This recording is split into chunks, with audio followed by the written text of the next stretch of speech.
which we could handle, but many of the recommendations were directed towards the institution, which were straight within our mandate, which we could address. On the national institutional level, I could say that we've just completed the second Finnish biodiversity strategy and action plan approved by the cabinet for the period 2006-2010, called the Saving Nature for People. So that's a website where it can be found. There's ongoing development of biodiversity indicators within the Finnish Environment Institute, which are due in 2008, and a work program on climate change issues for 2008-2010 have just been completed. On the ecosystems, we've just 1 month ago, we published, or the Finnish Environment Institute has published a red list of threatened habitat types. That's a review of all habitat types and analysis of the threats. In March, the Cabinet has approved the second phase of the Forest Biodiversity Program for southern Finland, which brings considerable funding to nature conservation in the southern part of the country. And the organization has just completed its second stage of the natural resource planning, which considers and encompasses the whole 12 million hectares that we are managing. That is the protected areas plus the commercial forests, and especially in the commercial forests and other areas, looking at corridors, stepping stones, and other issues which support the protected area. Immediately after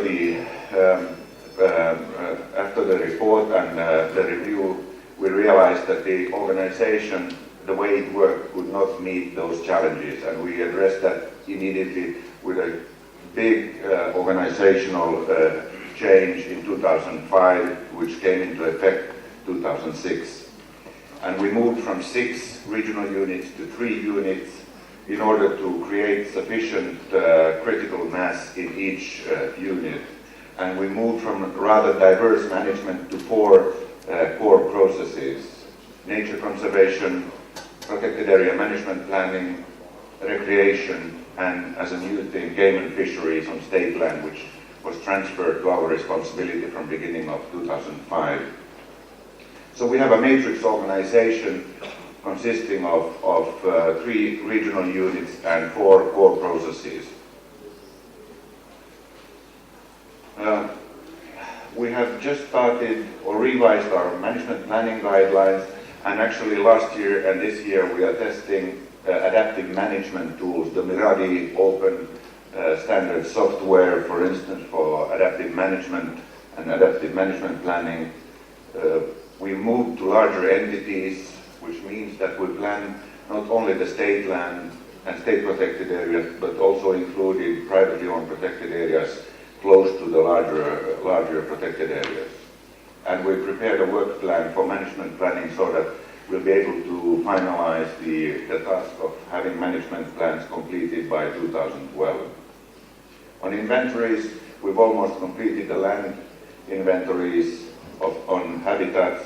Underwater inventories are continuing, and cultural heritage strategy has been drawn up. We've started inventories on that and have a database on infrastructure and visitor management recently. Last year we also completed planning tools for setting sustainable quotas for hunting and fishing on lands outside the protected areas. Resources, we've looked at our project portfolio. We manage it more focused on our strategic targets rather than just acquiring, external financing. We focus on financing which supports our strategic targets, and we've implemented measures to improve productivity, for instance, increasing and better use of the existing databases that we have. And voluntary work, which has already been mentioned several times, is increasing in focus, and we've just, last year we started a junior ranger program as well. On conservation, we focus on special habitats, and especially this red list assessment we had will help us further to focus on such habitats which are under threat. But these are, for instance, eskers, semi-natural landscapes where the diversity is very high. have a more focused habitat restoration program now, and we've improved the monitoring of that program. On visitor outcomes, we've used the limit for acceptable change increasingly to monitor sustainability, and we are presently adapting the money generation model, which is developed by University of Michigan, I think, for the National Park Service in the United States, to suit Finnish conditions and to estimate socioeconomic impacts like local income and local employment implications. And we've drawn up a strategy on international cooperation and trained our staff on these issues as well. Well, finally, the State of the Parks report, which was just published in 2007. It's a thick book like this. It's also found on the website. You can see it down there as a PDF version to be downloaded. It's available in English and Finnish, and we have summaries, as our legislation tells us. We have summaries in Swedish and also in the Sami languages. Well, anyway, it's the first comprehensive review of Finland's protected area network and its management. It also reports status of biodiversity conservation in different habitats and different regions, describes why the protected areas are essential and in need of good management, and it highlights the ecological, cultural, social and economic benefits provided by protected areas. But we tried to place it closely in a sort of standardized international framework. So it's connected to the IUCN WCPA management cycle, adaptive management. We used the European Environment Agency indicators, drivers, pressure, status, impacts, response indicators for biodiversity and habitats. And then we used the balanced scorecard for assessing NHS management performance. It's also quite closely integrated with national programs and international reporting obligations, specifically the National Biodiversity Action Plan and, of course, the Natura 2000 reporting on Habitats Directive.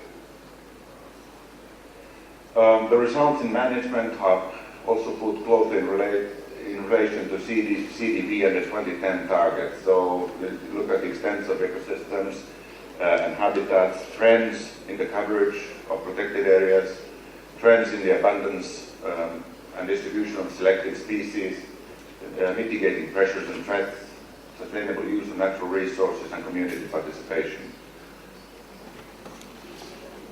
Finally, a few conclusions. As I earlier said, I think the evaluation is extremely useful if it's used and not placed in the bookshelf. It was an important step and tool in a systematic development of the organization, that is Natural Heritage Services, and generally the management of the protected areas. The ME in Finland, it was primarily kind of a system evaluation. It evaluated the protected area network and less an evaluation of the performance of NHS as an organization. And for that, we use, as I mentioned, the balanced scorecard to assess the organization and staff performance. And actually, since 2008, we used the BSc also as a salary incentive. The evaluation didn't really propose any organizational changes, but it gave recommendations and highlighted some of the needs that decisions we have to make. But eventually, all decisions regarding the organizational implications, like I mentioned, we made a big organizational change from 2006. Those were made by the management itself. And some issues in the evaluation were such that they were not in our direct power to influence. They were Ministry of Environment or Forest or the Finnish Environment Institute, who generally has the mandate to address such things. But most of the issues were such that they regarded us.